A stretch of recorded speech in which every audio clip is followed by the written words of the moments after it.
안녕하세요. 여기는 꿈 다시 보기 채널입니다. 오늘은 꿈의 마지막 장면, 공포심에 휩싸여 남편 무릎에 눕고 남편이 이불을 덮어주는 장면을 다뤄보도록 하겠습니다. 꿈으로 들어갑니다.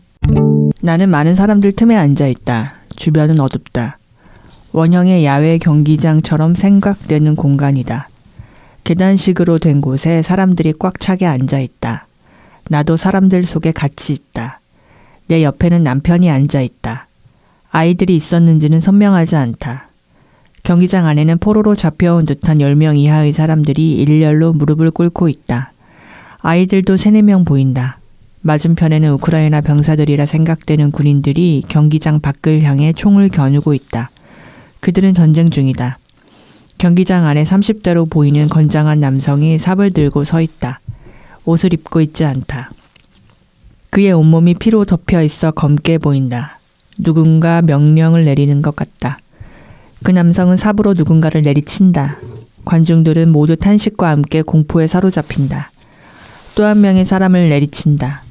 나는 차마 눈을 뜨고 볼 수가 없다. 포로들을 다 죽일 모양이다. 이 남성은 주변을 두리번거린다. 나는 눈을 마주치지 않는다. 끝에 바가지가 달리는 긴 장대를 가지고 계단을 올라온다. 바가지 안에는 방금 죽은 이의 피가 가득 담겨 있다. 그는 나에게 다가와 내 머리에 피를 붓는다. 나는 아무 말도 할 수 없다. 나도 저들처럼 죽임을 당할까 아무 소리도 낼 수 없다. 그가 내려가고 나는 공포에 질려 눕는다. 남편의 무릎을 베고 누우니 남편이 이불을 덮어준다. 나는 너무 무섭다. 저희의 상상으로 꿈을 펼치겠습니다. 온몸이 피로 뒤덮인 남자가 등장하는 그 순간부터 계속 이제 무서움에 대해서 얘기를 하고, 특히 이제 마지막에 피세례를 받은 그 이후에는 완전히 엄청 큰 이제 공포심을 얘기하잖아요. 그게 또 생생히 느껴지기도 하고.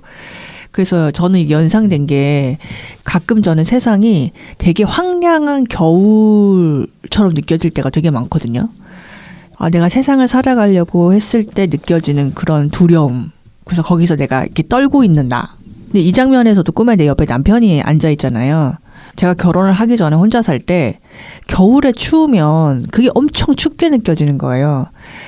근데 그 남편이랑 같이 있으면 사람 체온 때문에 느껴지는 그 따뜻함 있죠. 제가 그거에 의미 부여를 되게 했었거든요.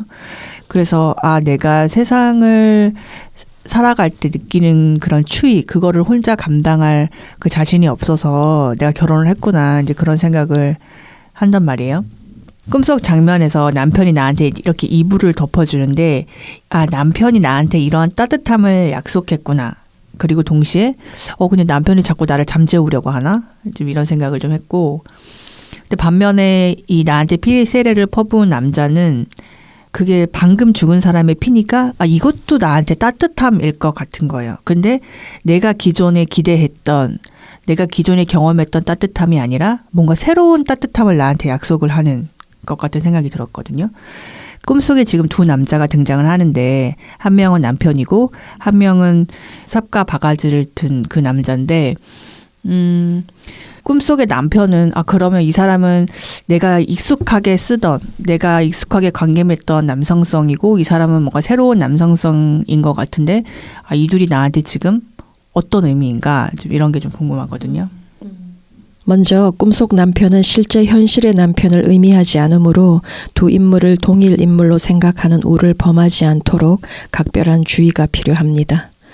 꿈이 전하려는 메시지의 이해를 높이고자 꿈이 현실 속 그 인물의 모습과 특성을 차용하고 있을 뿐입니다.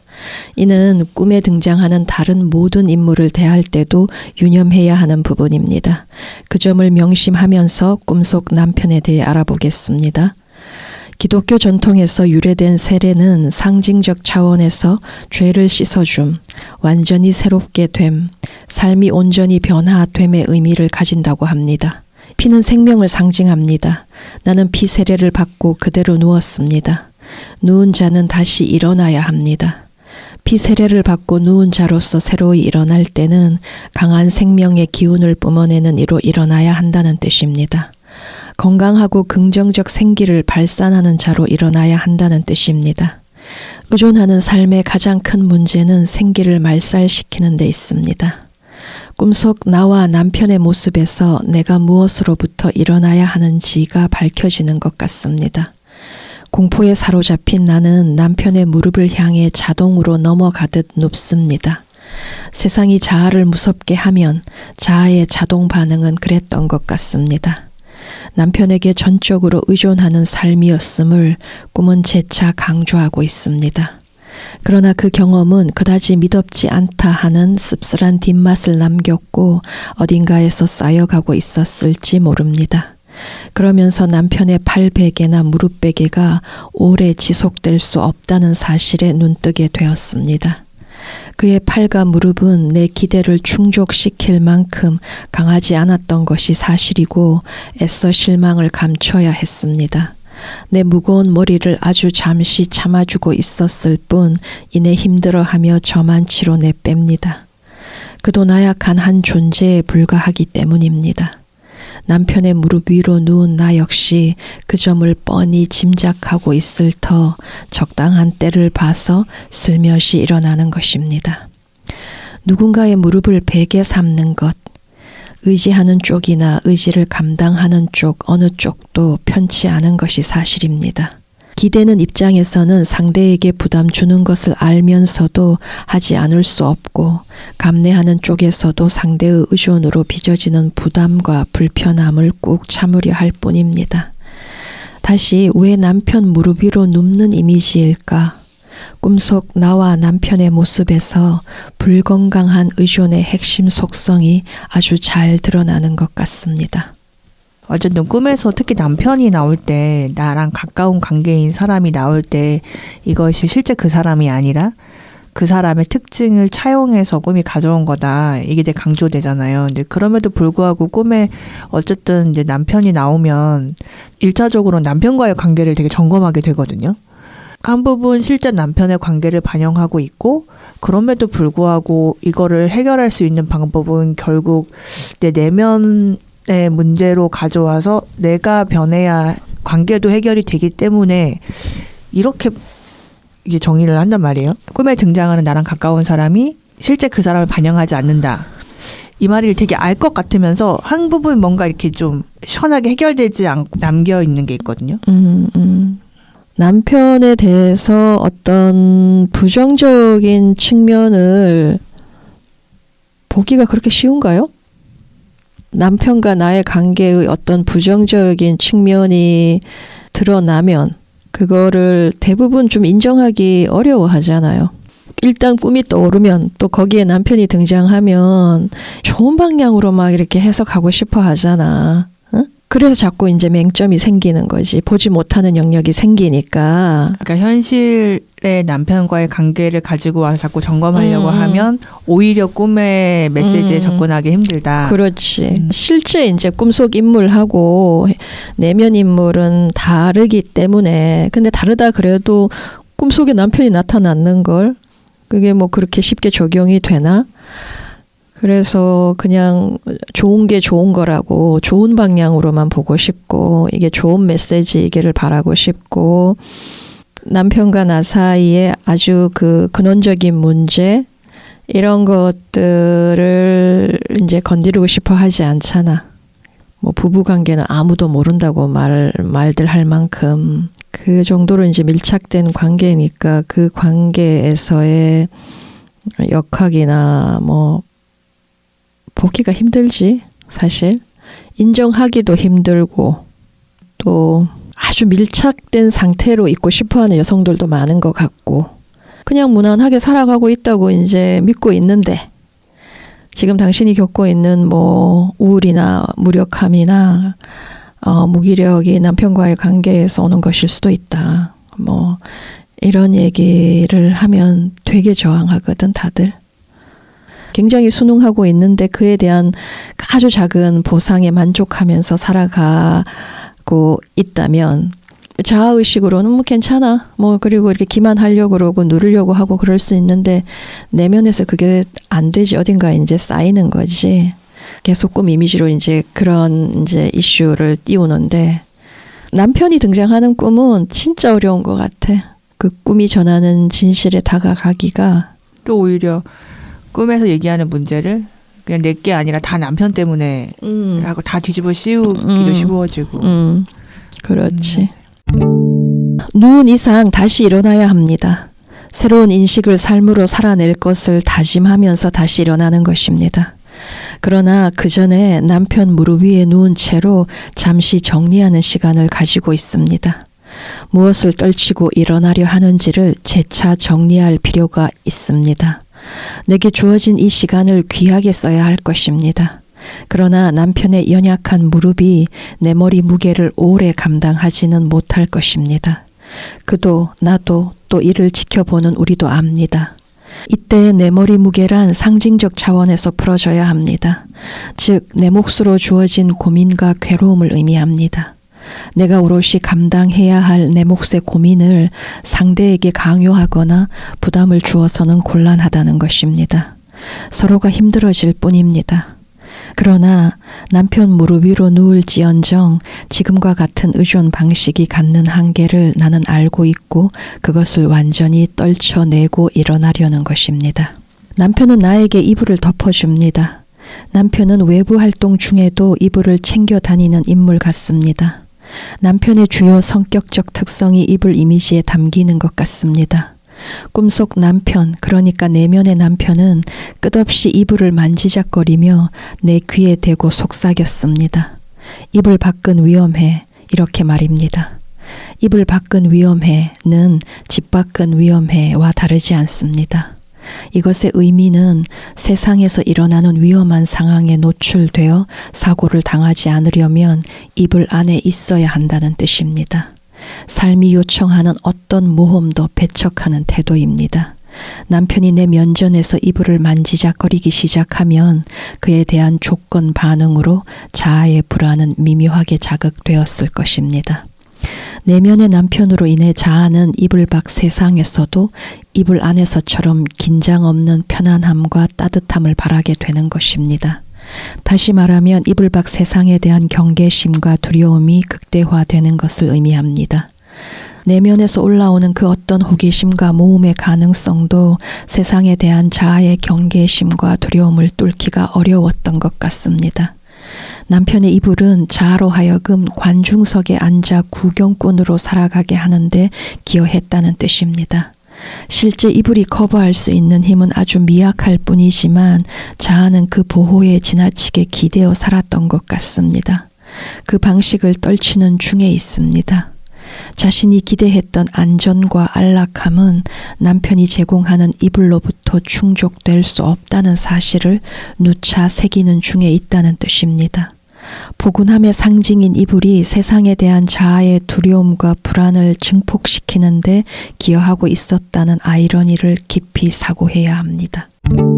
이불 밖 세상에서 다양한 경험에 자신을 열기로 한 이상 이불에 대한 건강하지 못한 미련을 완전히 떨쳐내야 합니다.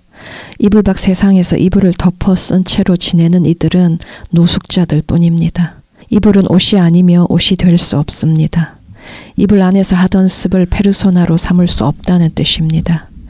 이불 안 세상에서는 편안한 상태에서 일체의 긴장 없이 한껏 풀어지고 느슨해져도 됩니다. 그러나 이불 밖 세상에서도 그 습을 유지하려면 거의 모든 상황에서 뒤로 멀찍이 물러나 있어야 할 것입니다. 성취를 위한 치열함과는 아무런 연을 맺지 않는 것입니다. 승부를 다퉈야 하는 경쟁에는 일절 참여하지 않겠다면 겨우 유지될 수 있을지 모르겠습니다. 내면에서 올라오는 다양한 목소리를 모두 죽이는 짓입니다. 그것이 관중석 구경꾼의 삶인 것입니다. 꿈에서 이르기를 이불 밖 세상에서는 남편의 이불이 사건 사고를 막아주지 못한다는 것입니다. 이불 밖 세상은 이불 안 세상과는 완전히 다른 룰의 지배를 받는다는 것입니다. 세상에서 내 온몸이 피범벅이 되어도 남편은 이를 막아줄 수 없다는 사실을 목도하고 있습니다. 꿈속 남성은 내 머리 위로 피를 부었고 그로써 내 온몸은 피범벅이 되었습니다. 이불 밖 세상에 대한 자아의 공포를 구현한 이미지라 하겠습니다.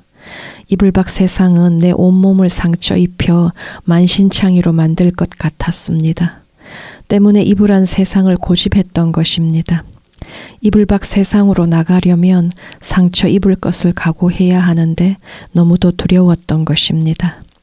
내 피와 남의 피로 온몸이 피칠갑 되는 것이 두려웠고 피 튀기는 싸움을 피하고 싶었습니다. 요약하면 이불 밖 세상은 피 튀기는 전투가 일상일터 그 현장에서 자신을 지킬 수 없을 것 같았습니다.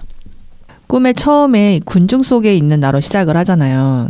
그러니까 저도 나서지 않고 항상 그 군중 속에서 내가 어느 자리에 앉을까 이런 거를 고민하면서 거기에서의 안정감을 되게 높은 가치로 치는 사람인데 나는 별로 평범하게도 못 사는 것 같다. 막 이런 생각이 들면서 막 억울한 생각도 들고 막 이러는 거예요. 내가 왜 그렇지? 라고 하다가 난 사실은 그 군중 안에 있으면서도 그 보통의 평범한 사람들만큼의 노력도 안 했다라는 게 생각이 드는 거예요. 나는 그 평범한 속에 있으면서 사실은 내적으로는 그 평범한 사람들보다 위에 있고 싶은 욕망을 가지고 있었는데 그거는 굉장히 은밀한 욕망으로 가지고 있으면서 근데 또 아무런 노력은 안 하는 거예요.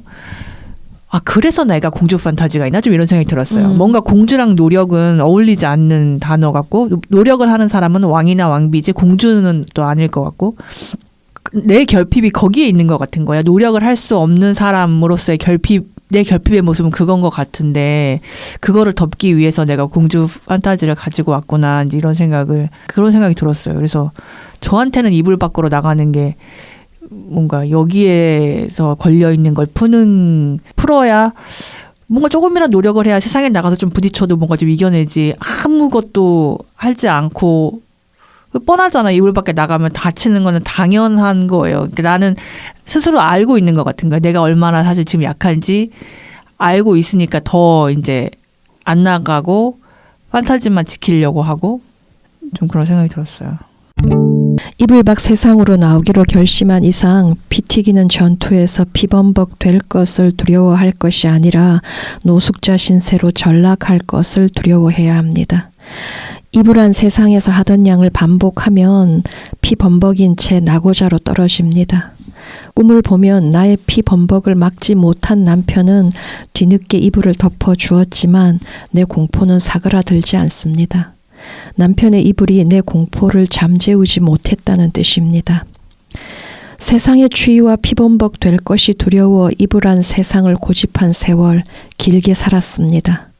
그러나 지금 이불 밖 세상으로 나오기 위한 절차를 밟고 있는 것 같습니다. 이불한 세상에서 성취나 욕망에 대해 논할 필요는 극히 드물었습니다. 그럭저럭 살았던 것도 같습니다.